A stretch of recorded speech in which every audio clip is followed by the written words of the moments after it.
নমস্কার, আম কিচেন ব্লগসে সকলকে জানাই স্বাগতম। আজকে আমি রান্না করেছি সবজি দিয়ে চিকেন। এই চিকেনটা কিভাবে রান্না করলাম সেটা আপনাদের সাথে শেয়ার করব। আমার রান্নার পুরো ভিডিওটি দেখার জন্য অনুরোধ রইল। পুরনো বন্ধুদের অসংখ্য ধন্যবাদ জানাই, নতুন বন্ধুদের স্বাগতম জানিয়ে আমি রান্নাটা শুরু করছি। এখানে আমি বেশ কিছুটা চিকেন নিয়ে নিয়েছি হাড় সমেত। এই চিকেনের মধ্যে আমি কিছু উপকরণ দিয়ে ম্যারিনেট করব।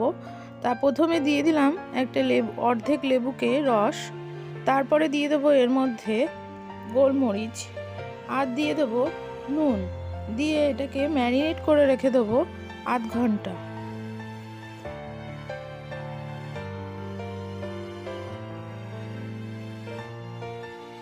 আমি একটি প্রেসার কুকার বসিয়ে দিলাম। এটা পুরনো দিনের প্রেসার কুকার, খুব ভারী। তাই এর মধ্যে আমি দিয়ে দেবো পর্যাপ্ত পরিমাণে রিফাইন্ড অয়েল।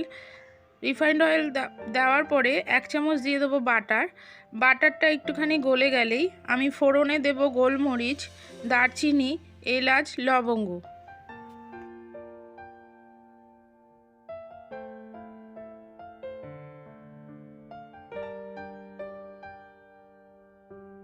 ফোড়নের থেকে সুন্দর গন্ধ বেরোলেই আমি দিয়ে দিলাম পেঁয়াজটা এখানে দুটো নিয়েছি, বড় বড় সাইজ করে কেটে নিয়েছি।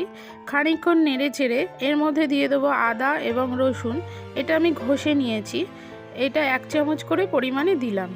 দিয়ে আমি আদা রসুন পেঁয়াজ একসাথে এটা কষিয়ে নেব খানিকক্ষণ। এবার আদা রসুন কাঁচা গন্ধ চলে যাওয়ার পরে দিয়ে দিলাম মাংসটা দিয়ে খানিকক্ষণ এটা ভেজে নেব হাই ফ্লেমে। মাংসটা মশলার সাথে ভালো করে ভেজে নেব।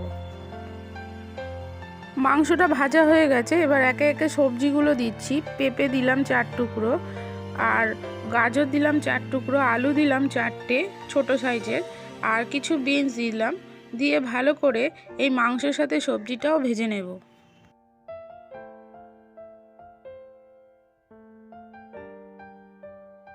সবজি মাংস সব কিছু ভাজতে সঙ্গে দিয়ে দিলাম পরিমাণ মতন লবণ,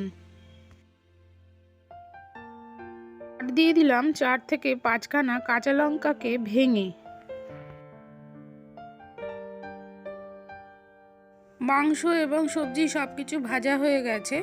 তারপরে আমি দিয়ে দিলাম নারকেলের দুধ 1 বাটি, আর দিয়ে দেবো 1.5 বাটি জল, দিয়ে নাড়াচাড়া করে দিচ্ছি।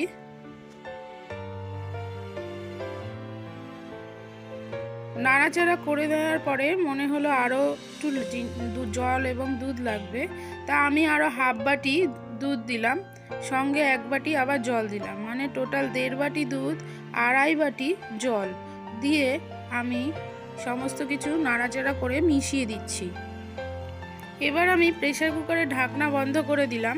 বন্ধ করে দিয়ে আমি 2টো সিটি মেরে নিয়েছি। দেখুন সমস্ত কিছু মাংস সবজি সব সেদ্ধ হয়ে গেছে।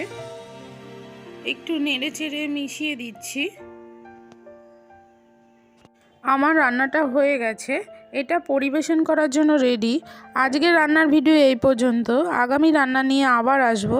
আপনারা সুস্থ থাকবেন, ভালো থাকবেন। নমস্কার।